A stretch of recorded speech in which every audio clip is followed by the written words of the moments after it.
alam po talaga natin kung gaano katapat sa kanyang tungkulin. Ito pong si Congressman Acop. Alam nyo, sa totoo lang mga kababayan, one time na nakita namin sa isang event, ito pong si Congressman Acop, at siya po yung isa sa mga politiko na talaga masasabi po namin na napakabait ng pakikitungo. Hindi dahil sa vlogger kami napakabait ng pakikitungo sa mga kababayan natin.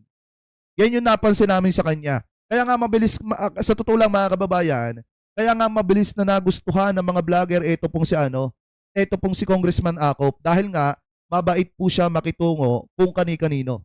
Wala po siyang pinipili mga kababayan. At yan po ay nakita ng personal. Personal po nating nakita yan mga kababayan. So ngayon, kung titingnan ninyo, ito po yung nakita po nating balita galing po sa DZMM Teleradyo. I-play po natin mga kababayan. Mga kapamilya, isa po munang flash report. Pumanaw na po si Antipolo City 2nd District Representative Romeo Acop sa edad na 78. Yan po ang kinumpirma sa DZMM ng kanyang matalik na kaibigan at kapwa mambabatas na si Deputy Speaker Antipolo City 1st District Representative Ronaldo Ronnie Puno. Batay po sa paunang ulat, bumagsak si Congressman Acop sa kanyang kwarto bandang alas 10 kagabi. Agad siyang natagpuan ng nurse at kanyang pamilya at mabilis na dinala sa Assumption Hospital. Sinikap pa siyang i-revive ng mga doktor pero idineklarang patay mag-aalas 11 kagabi. Ang 78 anyos na mambabatas ay kinatawan ng ikalawang Jake, reaction kay Willie Ong. Sino pong Willie Ong? Yung po bang pinapris yung ari-arian? Yun ba yun? Na-reaction na po natin kagabi yan. Trito ng Antipolo at dating hepe ng PNP Criminal Investigation and Detection Group. Nagpahayag ng pakikiramay ang mga lider ng Kamara at inilarawan siyang tapat na lingkod bayan. Tama. Hindi pa inilalabas ang opisyal na sanhi ng pagkamatay ng kongresista. Kasi mga kababayan, tingnan nyo isa si Congressman Acop sa masasabi po nating napakagaling na mga mambabatas. At isa rin po si Congressman Acop sa masasabi po natin na wala pong bahid ng corruption. Kaya nga nagtataka ako dito kay Kiko Barsaga kung saan po ito humugot ng mga hindi magagandang salita laban po dito kay Congressman Acop. Kasi kung titingnan natin mga kababayan, talagang nung si Congressman Acop naging kongresista lalo na naging miyembro ng Quadcom, mapapansin po natin mga kababayan kung gaano siya katapat sa kanyang sinumpaang tungkulin. Lalo na kapag po siya ay nanggigisa ng mga tao na sangkot sa mga kalokohan o anomalya na nangyayari dito po sa ating bansa. Kita po natin kung gaano siya kasipag sa kanyang tungkulin at kung gaano siya katapat bilang isang kongresista. Kaya nga hindi ko maintindihan na bakit kahit na mayapa na po etong si Congressman Acop, bakit binabanatan pa rin nitong si Kiko Barsaga. So ngayon kung titingnan nyo mga kababayan, yung ilang po mga kongresista nagbigay po ng tribute ng pahayag patungkol po dito sa pagkawala ni Congressman Acop. Panoorin po natin mga kababayan. Former House Speaker Martin Romualdez, lawmakers including former House Speaker Martin Romualdez are kasama daw si Romualdez sa nagbigay ng tribute. Paying tribute to the late Antipolo City Representative Romeo Acop, calling his death a major loss to Congress and the country. Romualdez lauded Acop's steady and principled leadership at the House Quad Committee, where he helped lead politically sensitive investigations with discipline, fairness. Lalo na doon sa issue ng ng AJK mga kababayan, sa issue ng Pogo. 'Di ba lalo na nung binuksan nila yung Quadcom, nagkaroon ng kulay yung Quadcom dahil po sa kanila mga kababayan. Yung mga tanong ng taong bayan na matagal na nilang itinatanong sa kanilang isipan na bigyan ng direktang sagot mga kababayan nung nagsimulang mag-imbestiga yung Quadcom sa pangunguna po ni na Congressman Benny Abante at Congressman Acop at neto pong si Dan Fernandez at yung iba pa na mga magagaling na kongresista na talagang napatuga yung mga sangkot mga kababayan sa madugong pakikipaglaban ni Digunggong sa ipinagbabawal na bato. At nalaman din natin yung marume sa likod nun mga kababayan dahil nga nabulgar na ginawa lang palang panakip butas yung pakikipaglaban ni Digong sa ipinagbabawal na bato para makapagnegosyo ng dire-diretso yung mga kaalyado po nila. Doon nabulgar mga kababayan lahat. Kaya nga masasabi po natin na napakagaling na kongresista nito pong si Congressman Acop. Anyway, tuloy pa natin. And respect for due process.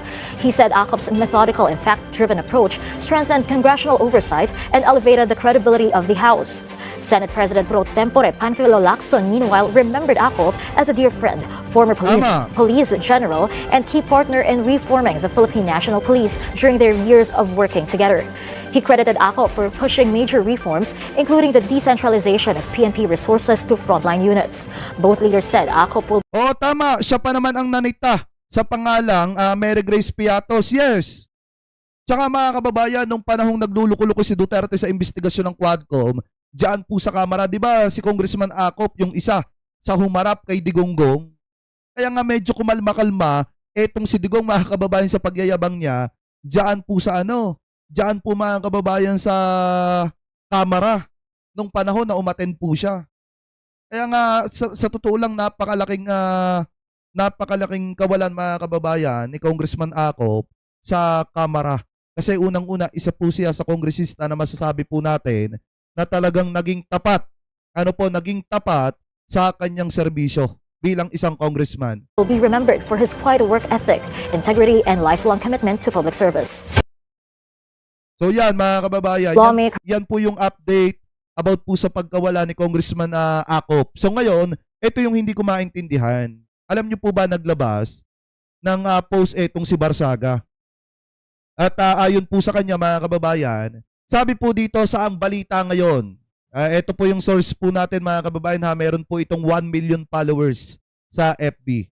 Sabi po dito, yung pagkawala daw po ng isang kongresista hindi hadlang sa hustisya, ayon daw po mga kababayan dito daw po kay Barsaga, yung pagkawala ni Congressman Acop hindi daw po hadlang sa hustisya para po sa mga kababayang Pilipino natin daw na naghahangad ng hustisya dun po sa paggasta ng pera ng taong bayan. So sabi dito mga kababayan, basahin po natin, naglabas ng pahayag si Cavite 4th District Representative Kiko Barsaga kasunod ng pagpanaw ni Kong Romeo Acop. Iginiit ng pagkawala daw ng isang mambabatas ay hindi dapat magsilbing hadlang sa pagpapatuloy ng pananagutan partikular kaugnay ng umano'y flood control corruption. Ang pagkakaalam ko parang wala naman atang issue ng flood control corruption ito pong si Congressman Acop. Meron ba? Mga kababayan, ito tanungin ko kayo. Meron po bang issue ng flood control corruption ito pong si Congressman Acop? Kasi ako wala pa ako mga kababayan na babalitaan. Pasintabi po doon sa iba na tuwan-tuwa pa dyan na nawala ito pong si Congressman Acop. So sabi pa nga dito, basahin pa natin. Congressman Romeo Acop, that will not stop him for facing justice. He must be investigated for his involvement in the flood control corruption. O yan yung sabi ni Kiko Barsaga, yung pagkawala daw mga kababayan ni Congressman Acop, hindi daw po nangangahulugan na titigil na daw po yung hustisya at yung pagharap po niya mga kababayan sa pananagutan.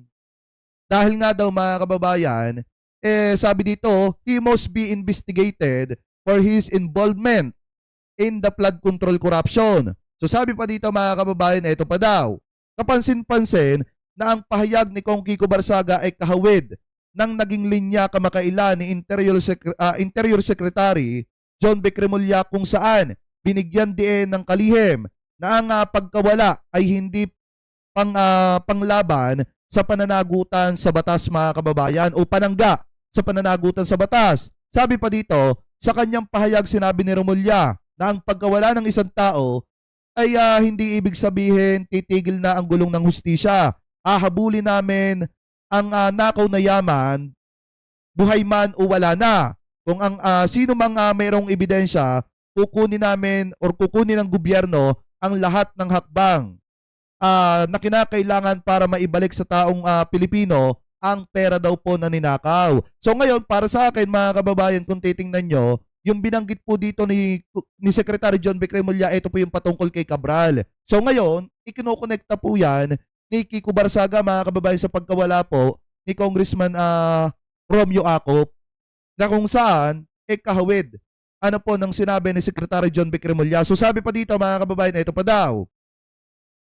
Dagdag pa ni Remulya, hindi ka po protektahan ng pagkawala mo. Mas matinding kahihiyan pa ang idudulot nito sa iyong pamilya. Harapin mo ang paratang laban sa iyo. Yan po ay payo po ni Secretary John B. Cremulya after po ng pagkawala ni Jose Cabral. So ngayon, kung titingnan nyo mga kababayan, ang sinasabi dito ni Congressman Kiko Barsaga, parang may pananagutan.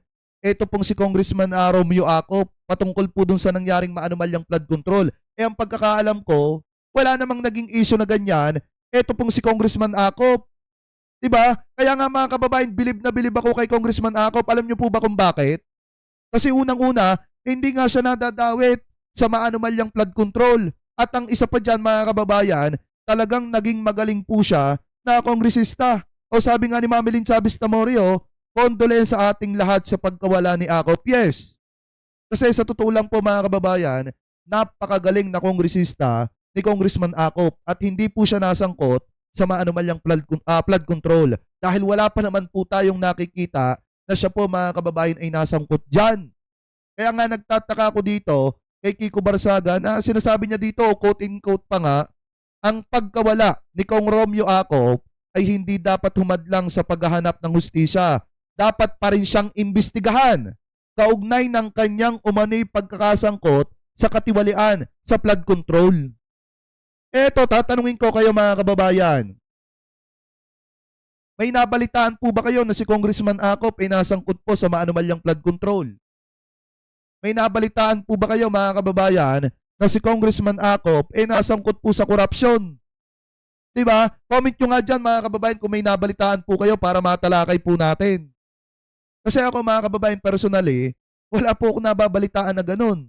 Hindi dahil sa ipinagtatanggol ko, ito pong si Congressman Acop. At hindi dahil din mga kababayan sa nakita namin sa isang event, itong si Congressman Acop. Kasi kung titingnan nyo mga kababayan kaya ko kasi sinasabi na mabait yung si Congressman Acop kasi nakita po namin yan sa isang event. Yung iba hirap na hirap magpa-picture dyan pero nung nakita po namin yan, ayan nakita po namin yan sa isang event mga kababayan at napakabait po niyang makitungo sa napakaraming tao. Actually, hindi nga lang sa amin mga kababayan, kung hindi dun sa mga kababayan Pilipino po natin na naandyan din sa event po na yan. Kaya nga mga kababayan, nanghihinayang kami kasi biruin nyo napakalinis ng track record niya, napakasipag po niya at talagang masasabi po natin na naging tapat po siya sa tungkulin po niya bilang isang kongresista. Kaya nga nakakapanghinayang na siya po mga kababayan ay namayapa na. Pero kahit ganun pa man mga kababayan, condolence po sa kanyang pamilya at masasabi po natin mga kababayan na talagang malaking kawalan. Ito pong si Congressman Acop po sa Congress. Lalo na at napakagaling po niya na kongresista at never po siya na-involve sa maanumalyang flood control. So kayo, mga kababayan, ano po masasabi ninyo hingil po dito sa sinasabing paninira ni Kiko Barsaga? Kasi parang ang dating, ikinukonekta niya mga kababayan, etong si Congressman Acop sa issue ng maanumalyang flood control kahit wala namang ganon. Kasi kung titingnan po natin mga kababayan, dire-diretso yung mga pag-atake ni Kiko Barsaga dito po kay Congressman Acop kahit wala na po, kahit namayapa na po siya. Pero anyway, mga kababayan, kayo po, ano po masasabi ninyo? Hingil po dyan, comment below na lamang po kung ano po ang comment at opinion po ninyo.